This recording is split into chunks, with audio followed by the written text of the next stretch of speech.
नरेंद्र मोदी जी का एक वीडियो बहुत शानदार तैर रहा है। सोनिया गांधी को लेकर उनका एक पुराना वीडियो, जब वो मुख्यमंत्री हुआ करते थे। पहले आप वीडियो देख लें, फिर मैं बताता हूं मामला क्या। हम सोनिया गांधी का विरोध नहीं करते हैं और न ही हम सोनिया गांधी के पर कोई आरोप करते हैं। वो भारत के एक परिवार की बहू है, उनका स्वागत है। सोनिया जी के प्रति हमारे मन में कोई द्वेषभाव नहीं है, इसलिए चर्चा सोनिया जी के संदर्भ में करना मैं उचित नहीं मानता हूं। लेकिन इस देश ने यह जरूर तय करना है, हिंदुस्तान ने आज, क्या भारत जैसे देश ने उसका राष्ट्रपति, उपराष्ट्रपति, प्रधानमंत्री, सेना का मुखिया, जुडिशरी का मुखिया, ये जो प्रमुख पद है, क्या इन प्रमुख पदों पर कोई विदेशी मुल्क का व्यक्ति होना चाहिए या नहीं होना चाहिए? होलकर परिवार में उस रियासत का वारिस कौन हो, इसका झगड़ा चल रहा था। क्योंकि होलकर के जो राजा थे, उनको दो पत्नी थी, एक हिंदुस्तानी, एक विदेशी। अब उनकी इच्छा यह थी, जो विदेशी पत्नी का बेटा था वो होलकर रियासत का वारिस बने, राजा बने।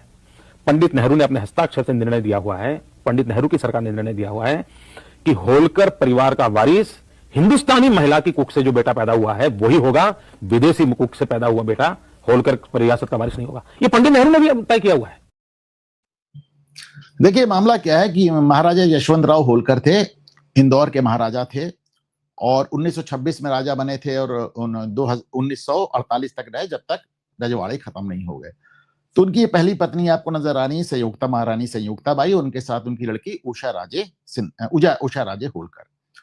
तो साहब इन्होंने दो नहीं, इनकी तीन शादी हुई थी। मोदी साहब थोड़ा सा गलत कह रहे हैं। दो शादियां इन्होंने अमेरिकन से की, एक अपनी नर से की थी, फिर उसको 1938 में शादी की थी, 1943 में तलाक दिया, और 1943 में जिस तारीख को तलाक दिया 6 जुलाई को, उसी दिन तीसरी शादी कर ली थी उन्होंने। उसको लेडी फे कहा जाता है, लेडी फे होलकर कहलाती हैं। तो उनसे उनको एक पुत्र हुआ। तो जब ये हुआ कि भाई अगला राजा कौन, तो राजा तो खत्म हो गया था, लेकिन प्रिवी पर्स किसको, तब तक प्रिवी पर्स खत्म नहीं हुआ था, तो प्रिवी पर्स किसको दिया जाए। तो ये हुआ था कि भाई जो लेडी फे होलकर हैं वो अमेरिकन है, उनसे जो पैदा हुआ लड़का है तो रिचर्ड होलकर उसका नाम, कि उसको नहीं दिया जाएगा, उषा राजे सिन्हा होलकर को दिया जाएगा, क्योंकि वो भारतीय माता की संतान है। इस बारे में नेहरू की चिट्ठी भी सामने है। तो या नेहरू की चिट्ठी देखिए, उन्होंने साफ साफ लिखा है, और उसको देखिए मैं आपको हिंदी में भी दिखा दे रहा हूं।